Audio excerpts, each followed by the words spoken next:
धरोहर YouTube channel में आपका स्वागत है।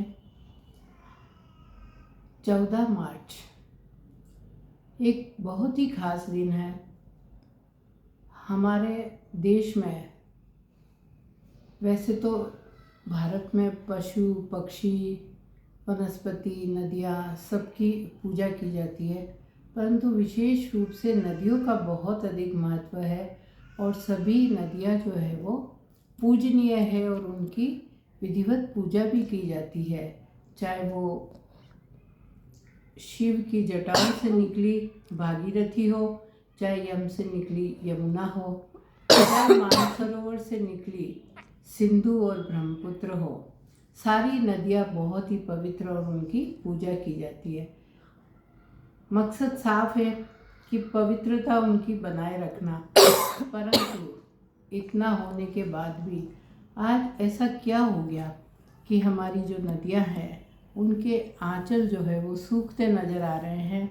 बढ़ते औद्योगिकरण के कारण उनमें जो उद्योगों का कचरा है वो डलने से वो पानी भी दूषित हो रहा है और वो बहुत ही भारी भी हो जाता है। वही पानी हमारे पीने के लिए आता है। तो जहाँ तक मैं इसको समझ पाई हूँ, हमारी जो पवित्र नदियाँ हैं उनके दो मुख्य बिंदु है। एक तो ये हमारा इतिहास भी है, वर्तमान भी है और भविष्य भी है। इतिहास इस रूप में है कि अधिकांश सभ्यताओं का जो जन्म है वो नदियों से हुआ है। जैसे सिंधु घाटी सभ्यता, आहड़ की सभ्यता, इन सब नदी के किनारे, ताकि जलवायु भी सही रहे, सिंचाई भी सही हो जाए, पानी की वजह से जीवन भी सही चले। तो अनेक सभ्यताओं का विकास और जन्म नदियों से ही जनित हुआ और वर्तमान तो है ही, हम देख रहे हैं, परंतु भविष्य हमारा थोड़ा सा अंधकार में जा रहा है।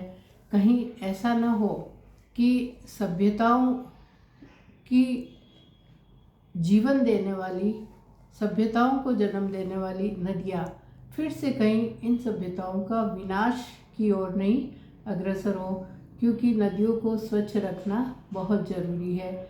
इन सब के चलते 14 मार्च 1997 यानी आज 27 वर्ष हुए हैं, सरकार ने नदियों के लिए, इनके सुरक्षा के लिए कानूनन रूप से कार्यवाही दिवस के रूप में घोषित किया।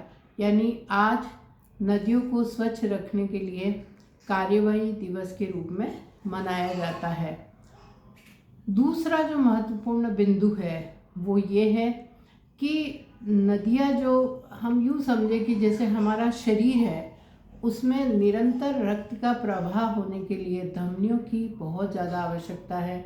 ठीक उसी प्रकार अगर हमारी ये प्रवाह थोड़े से सेकंड्स के लिए भी रुक जाए तो हमारा शरीर जो है वो निर्जीव हो जाएगा। ठीक उसी प्रकार इस धरती माता के लिए नदियों का यही स्वरूप है कि नदियाँ जो है वो धरती माता के लिए हमारे शरीर में जैसे रक्त है वैसे नदियाँ हैं। तो इनका प्रवाह रुके या इनको प्रदूषित कर दिया जाए तो हमारे पास में कोई इसका इलाज नहीं होगा और कहीं ऐसा न हो कि आने वाली पीढ़ियां जो है वो ये कहना शुरू कर दे कि मछली जल की रानी थी। तो कहीं ना कहीं हम बहुत इसके लिए जिम्मेदार हैं। तो केवल कानून बनने से ही हमें सफलता नहीं मिलेगी, हमें स्वयं को इसकी जिम्मेदारी उठानी पड़ेगी, स्वयं हमें जागरूक होना पड़ेगा। और अगर हमें कहीं भी ऐसा लगता है कि हमारी जो पवित्र नदियां हैं वो दूषित हो रही है तो हमें उसको रोकने के लिए प्रयास करना होगा। कुल मिला के आज का जो दिन है वो बहुत ही महत्वपूर्ण है, क्योंकि नदियों को बचाने के लिए आज के दिन कार्यवाही करने के लिए कानून बनाया गया। सरकार भी इसके लिए बहुत ज़्यादा प्रयत्नशील है, पर सरकार के साथ साथ हम लोग भी इसके बारे में बहुत अच्छी तरह से जानकारी भी रखें और अवेयर भी हों और हम इन नदियों को, इनका अस्तित्व बना रहे, इनकी पवित्रता बना रहे, इसके लिए हम प्रयास करें।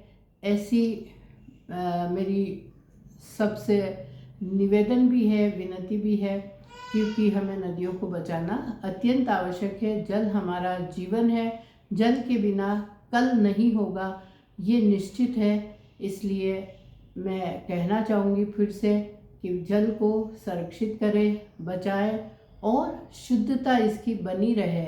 इन्हीं शब्दों के साथ में मैं पुनः एक बार जय भारत कहते हुए समाप्त करती हूँ अपनी बात को। ऐसे और वीडियो देखने के लिए धरोहर यूट्यूब चैनल को लाइक करें, सब्सक्राइब करें, शेयर करें और फॉलो करें। जय भारत।